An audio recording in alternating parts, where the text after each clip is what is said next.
to embrace a spirit of solidarity and moral purpose as he delivers his sermon on the maiden edition of the National Prayers and Thanksgiving Service.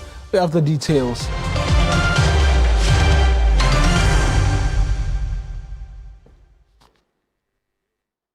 Oh, happy Republic Day to you. It's News Central here on TV3. I'm Kemeni Amano. And I am Mawina Egbeta. The bulletin starts right now.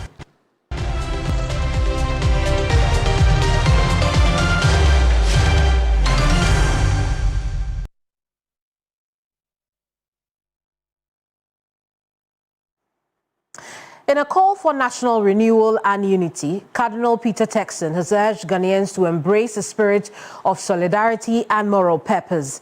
Speaking at the maiden National Day of Prayer and Thanksgiving on Tuesday, the eminent cleric delivered a message towards a nation founded on virtues and shared responsibility.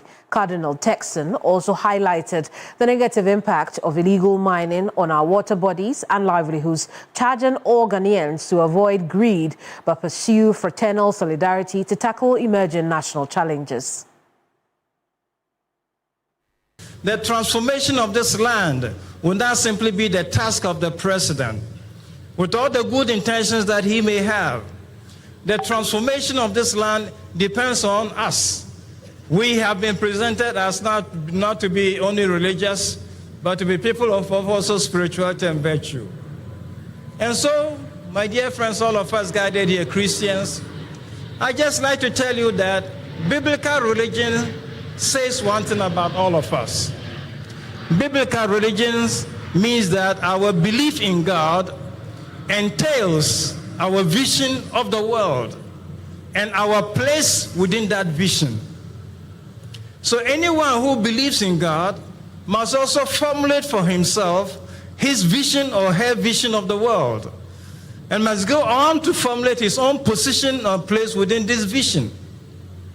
So whatever vision of Ghana we've gathered here to express, we need to recognize it doesn't suffice to formulate and express a vision.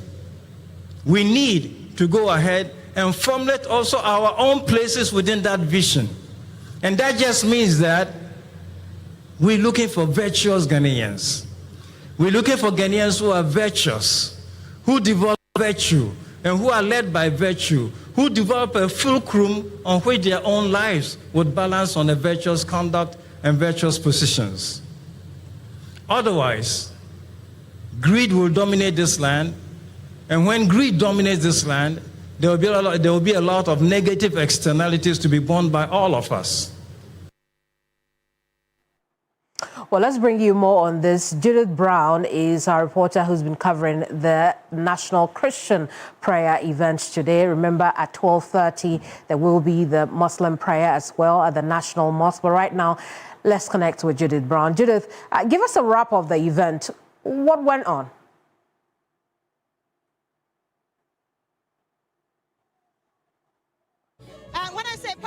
I'm talking about in two ways. The kinds of dignitaries that we've seen here today, as well as the level of spirituality, thanksgiving that was experienced right here on the grounds of the forecourt of the State House.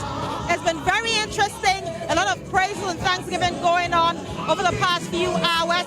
Of course, we had dignitaries from the highest level, from the president himself, John Dramani Mahama, to the vice president, Professor Nana Jane Opoku-Agyeman. We also had Lodina Mahama, who is a wife and the first lady of the president. We had Cardinal Texon also here delivering a message of peace as well, right here on the grounds. We heard from the president who says that this is not just a time to pray, but it is also a time to reflect. He has been calling on all members and citizens of Ghana to ensure that they hold every single leader or the leadership of this nation to the highest level of conduct. Well, it's been very interesting here, and you can hear the noise already. People are still rejoicing. People are still praising God right here on the grounds. But of course, it's been power-packed. From here, we are going straight to the mosque, where the Muslim service will be held, and of course the president is also moving there, and that will be held with the national chief imam. But for now, it's all joy, praises, and thanksgiving right here on the ground. The president has just exited the premises. We are hoping to see him at the National Mosque in a few minutes for the Muslim service to start proper. But as I said, it's still Thanksgiving and a very joyous mood for all the citizens and Ghanaians who joined the National Prayer and Thanksgiving service right here on the forecourt of the State House. For the president, he says that, of course, this day henceforth will not only be known as a day or the Republic Day, as has been in the past, but it's also going to be enshrined as the National Day for Prayer and Thanksgiving right here in Ghana. Kemini. Indeed, Judith, thank you so much for the reporting. Judith Brown there. Remember, I've been telling you that noon will be the Muslim service as well at the National Mosque here in Accra. But this National Prayer and Thanksgiving service resonated across the country. We'll bring you what our reporters are saying about the events in their respective regions. In the meantime, President John Dramani Mahama has expressed gratitude to God for the peace Ghana continues to enjoy despite the numerous challenges the country faces. Acknowledging the incidents of conflicts and disasters across Africa and parts of the world, the president urged Ghanaians to eschew divisions but build bridges to pursue national harmony and development. He was speaking at the maiden edition of the National Day of Prayer and Thanksgiving. The president also expressed confidence that Ghana is set for a future of peace, justice, and abundance. Thank you, Lord, for your blessings and mercy. God has indeed blessed our country with peace and political stability, with a resilient democracy, with a vibrant youth and creative minds, and with an economy that is beginning to show signs of recovery. We believe that the same God that has brought us this far will carry us forward. Our best days are not behind us. Our best days lie ahead of us. Thanks to your prayer and faith, July 1st will no longer be remembered only as our Republic Day. It will now be enshrined as our National Day of Prayer and Thanksgiving, a spiritual landmark in our national life. And as the word of God assures us in 2 Chronicles 7-14, it says, if my people who are called by my name will humble themselves and pray and seek my face and turn from their wicked ways, then I will hear from heaven and I will heal their land. Almighty God, today Ghana has humbled herself. Today Ghana has gathered together in prayer. Today Ghana is seeking your face. Today Ghana is turning from all wicked ways.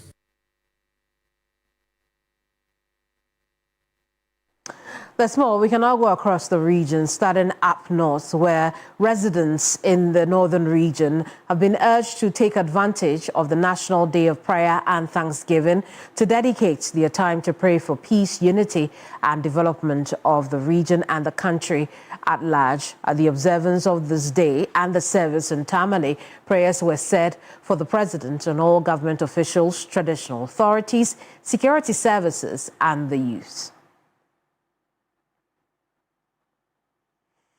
Well, let's connect with Christopher Mwako. He's our Northern and Savannah regions correspondent. He's joining us with more from there. Very crucial call that is being made there in the Northern region. Talk to us about the events that took place. Yes, so I must say that it was a successful event because a lot of people turned up today to pray for the country Ghana, to pray for our Northern region, especially on chieftaincy disputes and the youth. For the many people who gathered today at the Pentecost Church here in Tamale, their major prayer point has to do with the abuse of opioids by the youth. And as the youth are are said to be the leaders of tomorrow, that is the future leaders, prayers were said that God should correct the ways of the youth such that they abstain and stay away from the use of illicit drugs. On chieftaincy and land disputes in the region, the prayer point was that had it not been for chieftaincy and land dispute, Northern region would have been a more developed region. And so they have prayed to God that God should strengthen the unity that has existed in the region for the past years, and for them to be able to live together in harmony so that they can see the needed development. Some prayer was also said for the leadership of the country so that they'll be able to govern the country well. Let's take a listen to what the regional minister and some members who participated in the prayer session had to say. But let us unite and come together behind our president, behind our leadership. I always ask persons that if the president is not from your party and the election laws pain you, when we rise and we say we should pray for the president, what kind of prayer will you pray for him? But set everything aside and let us pray for him, because God says that we should pray for people in authority so that there will be peace on the land, so that God will tune their mind and direct them. We want Ghana to progress. If food is in abundance, if prices of goods are down, if everything is fine, all of us will enjoy. So let us pray and in unison for the presence of God to keep continuing being there. Keep trusting God and allow Him to guide the nation. Beloved, we need to work hard. Hard work. If you are work hard, you need to work hard. Don't take things for granted. There are some people, we give them posts and they are there. They are champions. They are there. They sit in swiveling chairs and they move around in the day to 8 hours. They are gone home. Nothing is happening. If we don't change our attitude towards our nation, if we don't change our behavior in our workplaces and wherever we find ourselves, Ghana will remain as it is. Knowing that our individual efforts will culminatively build a stronger and more prosperous nation. Distinguished ladies and gentlemen, our youth are the future, as it is always said. However, this future is being jeopardized by the rising canker of drug abuse. It has now become fashionable for our youth to engage in drug abuse with the mindset of enjoying themselves. We need to make this issue a prayer point, to pray earnestly to secure our future as a nation. Religious leaders, invited guests, let us again pray for our leaders for wisdom, discernment, and integrity in their decision-making, and for every Ghanaian contributing to the development of our nation. Well, Christopher, the second phase of the National Day of Prayer and Thanksgiving is the Islamic prayers here in Accra. We expect it to take place in an hour or maybe even earlier. How will this be replicated where you are? Yes, so you know very well that when we talk about the Muslim community in the country, the northern part shares a greater number of them. And so right from the Pentecost Church, the delegation moved to town, and hopefully in the next 1 hour, they will be going to some mosques in town to also say the Muslim prayer, to ask for God's protection, to ask for His kindness, and to ask for His blessing for the country Ghana. Very well, Christopher. We'll leave it here and reconnect at another time. Christopher Mwako is our Northern Region correspondent. Now, the police service has interdicted 2 personnel, Eric Asante and Jeremiah Osabote, following their alleged involvement in the murder of Jerich Pesenu, a.k.a. Maya, a native of Keta. Families and friends of Maya, including executives of Democracy Hub, met the IGP on Monday, June 30, to follow up on a petition presented some 3 weeks ago. Mr. Pesenu, an indigent, died soon after he was arrested in his house and sent to the police station. While the family of the deceased and the youth accused the police of beating him to death in their custody, the police insist the 45-year-old fell ill in the cell and was rushed to the Keta Municipal Hospital where he was pronounced dead on arrival. The family accused the two policemen, one in uniform and the other in mufti, of showing up in his house, beating him before dragging him to the Keta Divisional Police Command where he died while in custody.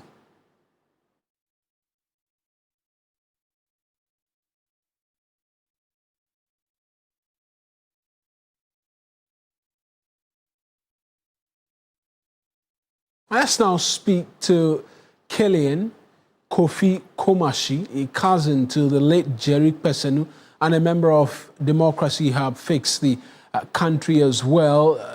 Killian, thank you very much for speaking to us. This must come to you as some satisfactory news, the interdiction of these officers who you've long blamed for the death of your cousin. Yeah. Yesterday we met with good afternoon to you and to your listening public. We embarked on a demonstration 2 weeks ago to petition the president and the IGP. Marietta Brio received the petition on behalf of the president and assures that the president is going to take swift action. We presented to the police headquarters, equally presented to the IGP, and it was received. They assured of swift action. Last week, I got a call from DCOP Dr. David Ajim that the police command would like to have a meeting with me, the IGP. So myself, yesterday, together with Oliver Bakahomawo, together with other Democratic members, went to the police headquarters. The IGP was not on seat. The meeting was chaired by the DCOP Dr. David Ajim, and he told us that the police officers have been interdicted. Now, we now requested for the interdiction letter be made public to the general public to know whether it's true, because everything the police told us was by verbal. Today makes it 390 days. The police command have not issued any official statement on the gruesome murder of Jerich, a.k.a. Maya, who died in their detention. He was beaten and assaulted by Jeremiah Constable, Jeremiah Sabote, and Erika Fancy. So, yesterday they told us that the police officers have been interdicted. But I've checked all their social media portal. The interdiction letter has not been made public. I, Killian Kofi Komasi, was arrested and bungled like a criminal, sent to our prison for 14 days, 14 solid days, 2 weeks, for taking justice for my brother, together with members of the Democratic Hub. Hello, Killian. Are you still with us? Yeah, yes, I'm with you. Right. So you say you want the interdiction letter made public, but outside of this, what more would you be expecting of the police now that what we understand they've interdicted these two officers? Does it end there for you? What more would you be wanting to see? No, it doesn't end there for me. It doesn't end there for me. We demand from the police to make available, to make sure that the very area they have faithful cost of Jerich person's burial, as well as fly in the daughter and mother of the daughter from Jamaica to participate in the burial, to take care of Jerich's daughter, education, make sure the officers are prosecuted and jailed. They are all in the demand, the petition that was given to the president. All right then, Killian, thank you very much. And we equally demand a reform in the Ghana police. It's also in the petition. Right. Killian, thank you. We'll leave it here, and I'm sure and very much certain we'll return to you again shortly on this, because he says they want that interdiction letter made public, amongst many other things. We can't move away from this and bring you a bit more stories, because the Minister of Health, Kwabena Kando, has assured management of the University of Ghana, Legon, of government's commitment to foster collaboration in the bid to contain the COVID-19 upsurge within the university community. The minister, accompanied by officials at the Ghana Health Service, was at the university to get first-hand information about the disease resurgence at the university ahead of his briefing in Parliament later today. He also used the occasion to hand over some PPEs to the university management to support their efforts. My colleague Sarah Pencrow is with the team. She's joined us right now with a bit more detail. Sarah, provide us a bit more what the minister found out upon his visits to the university. So the minister's arrival, he first met with the university management and led by the Pro-Vice Chancellor, Professor Gordon Awandari, who outlined to the minister what led to the communique about the resurgence of the COVID-19 on the university community. Right. And so he said currently cases are declining, but they observed that it was after a concert which the students had to gather. That was when the cases started spiking. So they are ensuring that the resurgence of the disease is contained within the university community so it doesn't go out. If you will recall, the University of Ghana happens to be in the hotspot of the COVID-19 disease outbreak, even from the onset of the disease in the country. So it's become very critical that the cases are looked at.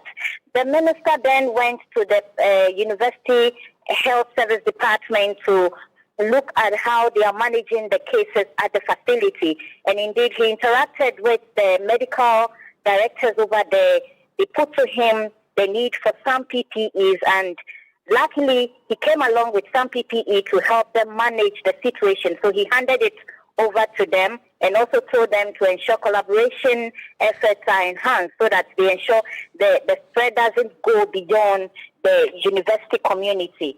Then he went ahead to the University of Ghana Medical Center to find out if they also have cases of COVID-19, but he was informed that they have suspected cases, but they haven't actually confirmed any case yet. They are monitoring the situation. And he was also okay. He was satisfied with their preparedness in case cases start coming in, as he assured them that he will go to Parliament today and brief the House on what is happening. He couldn't address the media and give us much information as to the numbers that have happened, as to the type of variant actually currently in the country, or the female or the male divisions of the case count. But he said he would do that in Parliament, so it wouldn't be appropriate for him to address the media and give us that information before he goes to the House. So currently he's been doing his tour.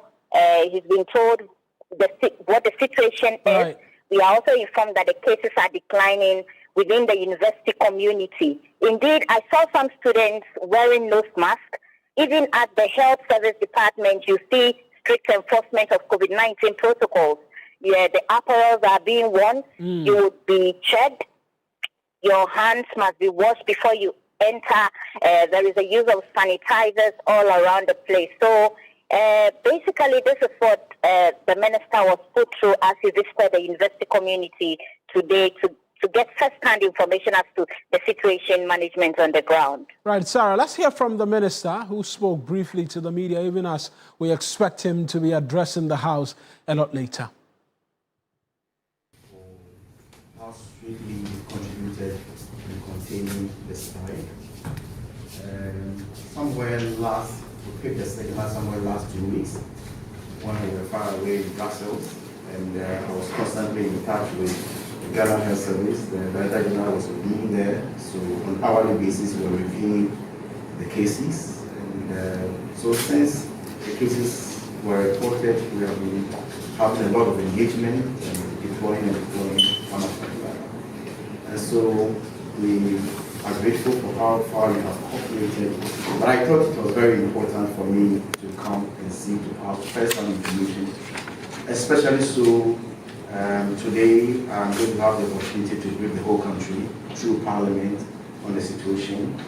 And I will be very brief here because we'll have the opportunity to give details briefing on the situation, among other things.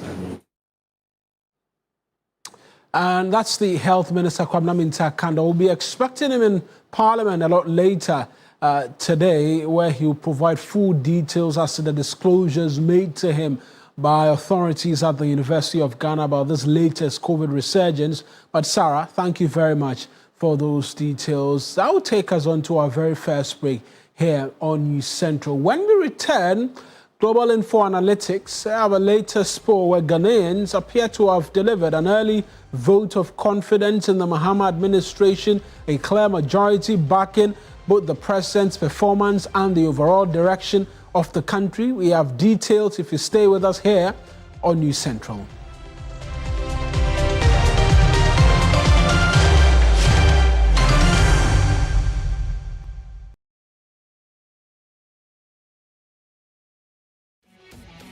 sports take a break, there's no better time to jump into the thrill of virtual gaming.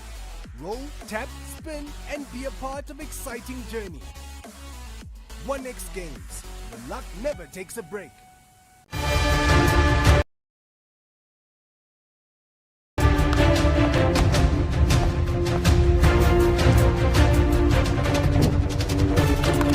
This is the show that brings finality to all the critical issues.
Welcome back to News Central.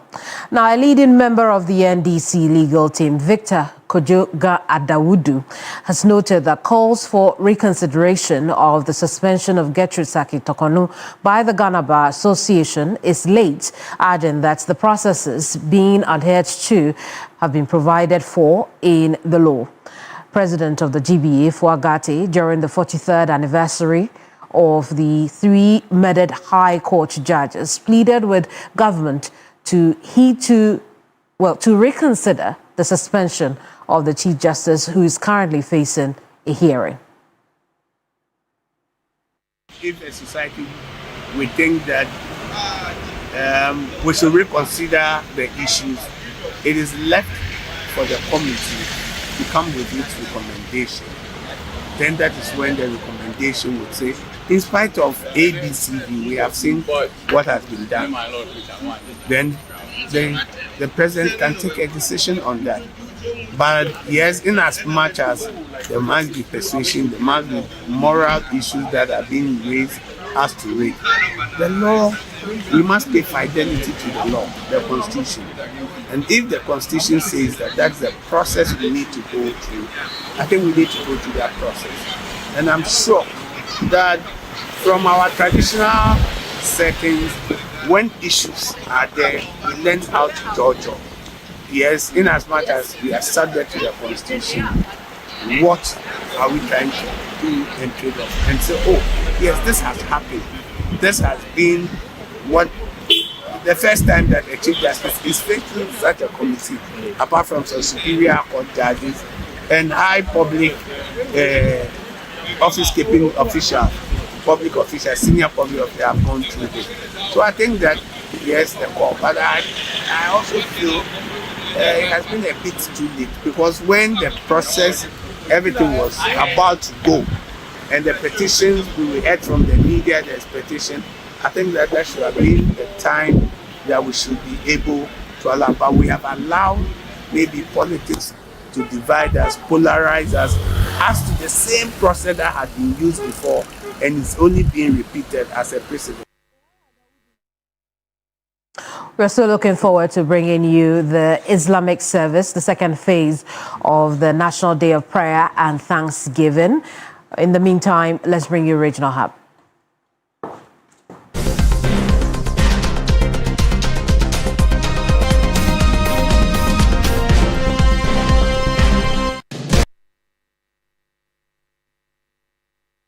Now, the People's National Party has petitioned the Asantehene for what it describes as unlawful suspension and human rights abuses against the Chief Justice Gertrude Arabai-Saba Tokonu. Chief Justice Tokonu was suspended by President Mahama on April 22, 2025 after a prima facie case was established against her. The action followed petitions submitted by private citizen Daniel Ofori, senior police officer Ayamga Akolgo, and the civic advocacy group Shining Stars of Ghana. Ibrahim Abubakar is joining us with a bit more details on this petition. Ibrahim, talk to us. This group, who they are, what it is they are aiming to have the Otumfuo do in relation to the suspension of the Chief Justice. You have all of the details. Let us in on it.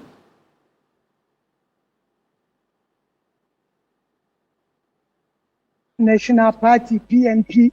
And we do know that this group is a breakaway from the People's National Convention, PNC. So today, both their national and regional leadership walked to Menchia Palace here to present a petition regarding the suspension of the Chief Justice, Gertrude Tokonu. In fact, they are saying that this is an attack on women, not just women, but they are looking at even the legality of even the suspension, because they believe that chronicling from what the Chief Justice herself has admonished, it meant that there wasn't due diligence, thoughts or issues were not taken into consideration before the suspension. You know, with the governance, they think that they've exhausted the means of government, from the judiciary, from the legislature, from the executive, and they are coming to the traditional level. They believe that the Asantehene has a voice when it comes to national governance, and for that matter, they are presenting a petition to him to also intervene and make sure that everything is done in accordance with the law. They don't want a precedent to be set so that future Chief Justice will suffer from similar fate. We earlier engaged with the leader of the People's National Party, Janet Nabila, and let's listen to what she has been saying. We'll hear from Janet Nabila shortly, but Ibrahim, who received the petition on behalf of the Otumfuo, what comments did they also have to make? Well, it was the Secretariat. In fact, usually when petitions are brought here at the Menchia, it is the Secretary of the Otumfuo who receives it. This morning he wasn't available, but the Secretariat was open. So they handed over the petition. The assurance was that it will be forwarded to the Asantini to also have a look and take it up from there. Any other individuals the group hinted of wanting to petition over this matter, or it's just the Otumfuo they are aiming for right now? Well, from Asantini, they will also be targeting religious groups, because for now they are moving away from the political elite, because they said currently, because we have a government and they do not, they believe that both the legislature, the judiciary, and even the executive have been compromised on this matter. So that's why they have decided to take this step of petitioning the traditional authorities and also moving beyond that and also petitioning the religious body to be able to intervene in this matter. Right then, Ibrahim, thank you very much. Let's hear from Janet Nabla now when she presented that petition and spoke to journalists. Political parties are supposed to run a country. And to run a country, whatever is happening to the Chief Justice is not part of running the country. We have seen that as an abuse, not only on the Chief Justice, but the women of Ghana. We see what the NDC, John Mahama administration, whatever they are doing to the woman as an abuse of power. And we think that since all protocols are no longer working, our justice system has become an annex of political parties. We decided that we will come to Mensia Palace because we know that our tradition has already shown us. They were there before this democracy we inherited came along.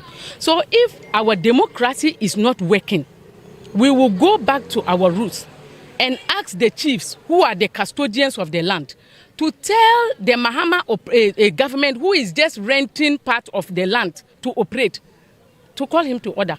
So today we are here we've presented our petition. We've cried about whatever violations are emitting out to the Chief Justice. We've outlined them in the petition, and we have given it to the Otumfuo's secretary.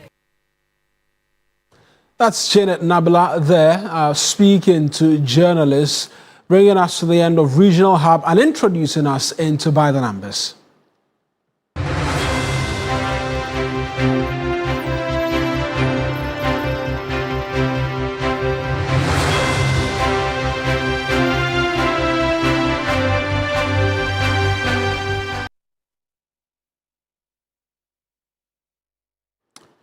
And by the numbers this afternoon, Ghanaians appear to have delivered an early vote of confidence in the Mahama administration, with a clear majority backing both the president's performance and the overall direction of the country. In the latest Global Info Analytics poll, 73% of voters approve of President Mahama's leadership, while 70% believe the country is headed in the right direction. The poll also shows growing support for the government's efforts in the energy sector, with 55% of respondents backing the controversial, now suspended Dumso levy, a key policy aimed at restoring stability to Ghana's power supply and sustaining long-term recovery of the energy sector. Let's get to the dashboard and just point out some of the brief details. This is a quite packed poll, and then we'll connect with Musa Dankwa, who's Executive Director of Global Info Analytics, shortly for a bit more on this and some other aspects which we've not mentioned for you. And so quickly, on the direction of the country, it's headed in a particular direction or a trajectory where we see that 70% of respondents up by 8 points in April. In April, this particular poll we're looking at is for the month of June. In April, a similar one was done, and we realized that as at that time, it ranged around 62% of respondents backing the direction of the country where we were headed. Now it's 70. What does this mean? We'll get to find out from Mr. Dankwa. Now, 20% say that we're headed in the wrong direction. That's dropped by some 6 percentage points. And then there's been no change, with the 10% who continue to make the argument that, well, we have no opinion, or we don't think a lot has changed in terms of where it is we're headed, whether we're in the right direction or the wrong. If we want to look at the regions which served the top performing, who argue that we're headed in that right direction, we see the Northeast and then the Western region as well coming in strong, on that aspect. When it comes to the approval ratings as well, we tend to see the trend where it started off on the downside around 62%, and now we're in the 70 percentile regions as to what people make of it. Let's just quickly look at that controversial, now suspended levy, the Dumsor levy. And I mentioned we're just bringing you brief portions of this latest poll, which is quite packed. But 55% of respondents say that, look, they are in support of the energy sector recovery levy, what you know as the Dumsor levy. And that's 5% upwards since May. And then persons in opposition as well, 22%. We've seen that drop by some 3 percentage points, and then there's been a 23% who've continued to be on that same tangent. When it comes to those who oppose, we look at it based on the party affiliation. We see that persons who oppose and are affiliated with the NDC, around 10%, floating voters, 35% of them are accounting for those who are opposing. That out of that 22%, 10% of that number is NDC, 35% in that region are floating voters. The NPP leads the way, particularly out of that 22%, which we've showed you, who do not approve of the D levy, as we call it, and then there are others affiliated with other political parties. Let's go now on to Zoom. Musa Dankwa is the Executive Director of Global Info Analytics. He's joined us via Zoom, like I mentioned already. Pick his thoughts. Mr. Dankwa, thank you very much. Let's start off with this D levy. 55% of respondents approving of it, asking that the government brings this to help deal with the energy sector challenges. Talk to us about it and why we're seeing such approval ratings. Right, thank you very much for having me. This is a question we asked them. We gave them a preamble that the government is saying that there's a debt that they need to pay with regards to energy levy, the energy crisis, and that they want to introduce a tax in order to address that challenges. Do they support the introduction of or the increase in the petroleum taxes as announced by the Minister of Finance? Do they strongly support or somehow support or strongly oppose or somehow oppose, or they were neutral? So we added the support together, strongly support and somehow support, and we got 55%. And those who opposed or strongly or somehow opposed accounted for 22%. And 20% of them said they were neutral. So by and large, voters support the increase in the energy taxes. And this, I believe, will come as some good news for the government, because they've suspended that levy based on the happenings elsewhere. And there's been a general sense of apprehension by a lot of Ghanaians who made the argument that fuel prices are coming down, and so they do not want any new taxes. What does this mean for the government from where you sit, this latest data we're getting? I mean, from policy perspective, it means that the taxpayer or the Ghanaian voter are not opposed to measures that can address the challenges of the sector, because energy sector continues to be the problem for the government. If you look at the other ratings that we've recorded, the government performs poorly on the Dumsor side. So if they see a measure to address that problem and they believe that it will work, they will support it.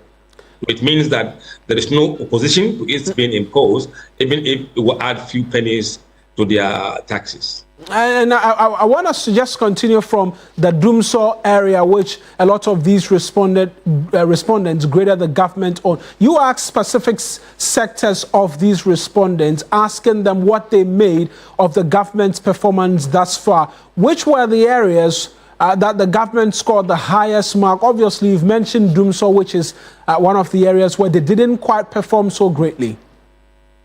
Well, we asked them to rate the government on a number of key areas. For example, stability of the city was one, managing the economy two, the oral arrest, prosecution, and retrieval of stolen monies, stabilizing price of goods and services, stabilizing utility prices such as water and electricity, fighting galamsey, resolving Dumsor, and creating jobs.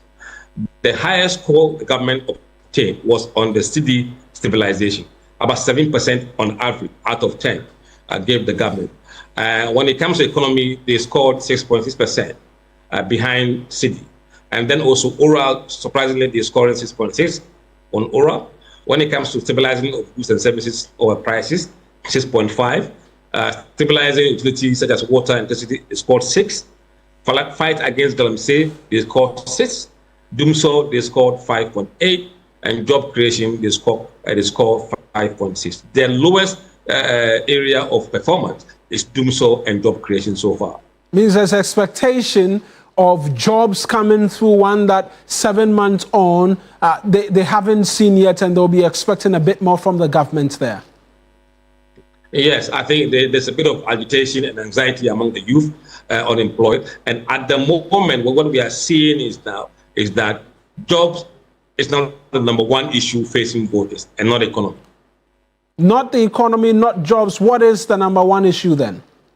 I'm saying #1 issue facing voters in this country today is now jobs. Right. And not economy. Right. All right, Mr. Dankwa, we'll leave it here because I know there are other aspects of the conversation having to do with politics and who leads which party and the likes. We'll save that for now and then return to you subsequently for a bit more. But that's Musa Dankwa. He's Executive Director of Global Info Analytics, speaking to us on the latest poll where the verdict is out there that many of you will want to pay that D-levy to see to it that our energy sector crisis become a thing of the past. That's it for you by the way of By the Numbers.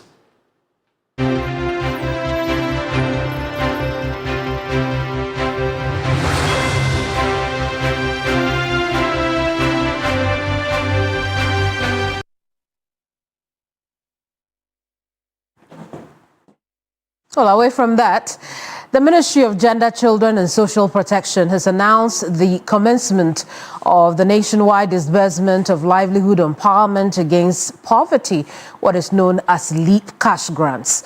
An additional 50,000 households have also been included to the already 350,000 existing beneficiaries. According to the Ministry of Gender, Children and Social Protection, the budget for 2025 has been raised to 953.5 million Ghana cedis, a significant increase from 728.8 million Ghana cedis allocated in 2024. This year's disbursement is expected to reach 400,000 households across the country. The cash grant for one eligible member household has increased from 256 Ghana cedis to 320 Ghana cedis. The amount for two eligible member households has increased from 304 Ghana cedis to 380 Ghana cedis. The amount for three eligible member households has also increased from 352 Ghana cedis to 440 Ghana cedis. Finally, the amount for four or more eligible member households has increased from 424 Ghana cedis to 530 Ghana cedis. The Minister, Dr. Agnes Namomolati, urged beneficiaries to prioritize the well-being of their children and embrace a culture of savings to sustain their households. LEAP beneficiary household to prioritize household nutrition, children's education, and investment in income-generating activities. The government of His Excellency John Dramani Mahama is determined to reduce the cost of living by making the right and appropriate decisions to stimulate Ghana's economic growth and development for all. The LEAP program targets the most vulnerable groups in society, including orphans, the elderly aged 65 and above, persons with severe disabilities, and extremely poor pregnant women and lactating mothers with infants under 1 year.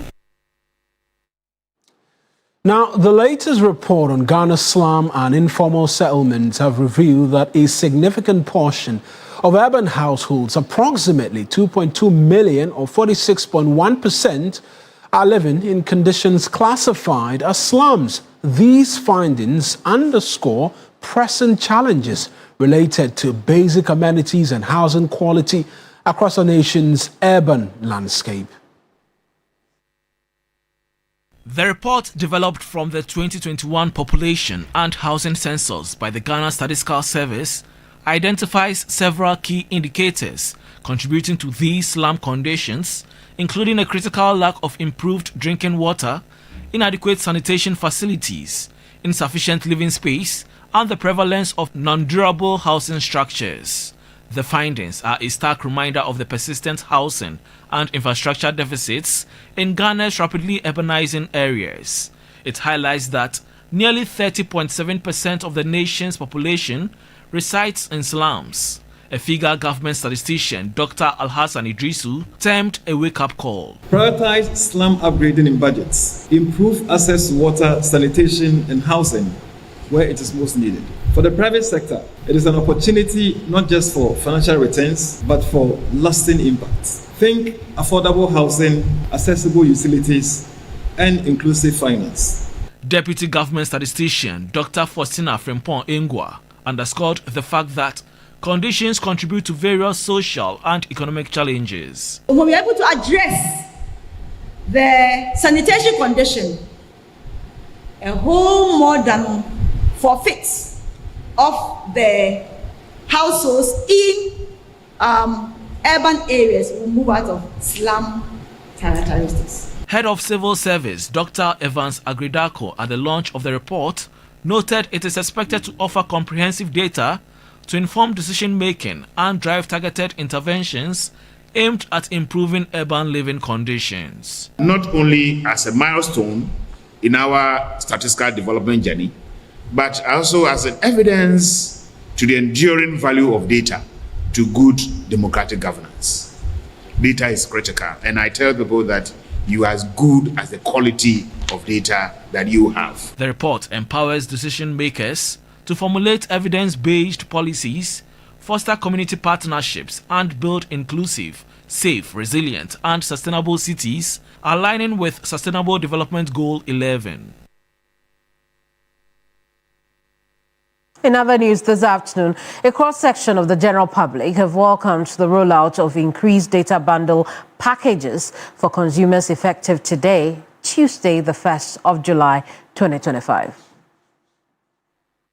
This is a very good idea, and I want to see it happening because, in Ghana, they say stuff and then sometimes it doesn't happen. So for me, if it happens, it's a good news because I'm an artist, I create content, it's data that I use. So we all need it. And looking at the standard living of Ghanaians, data is really taking much money from Ghanaian youth. Though we are happy that as you are increasing the data for us. But one more thing is that sometimes when you buy the data and you own your data, just seconds, even the network will be poor, but seconds, when you check the balance of your data, then it's finished. It's good news, yes, because for me like this, I purchased the 350 bundle. That's 92 gig. Yes, that's crazy amount of money, to buy for 92 gig. For me, that's a very big news for me. To really help me, yes, because I'm a content creator and a musician as well. I have to test that out. Yeah, I've seen the updates when you go on to I use MTN, and so when you go, you see the onto the network apps. Yes, you see the upward adjustment, but I'm yet to purchase because I had enough in the bank because we don't like the soppy, so I had enough in the bank. Just wait. You didn't just say that.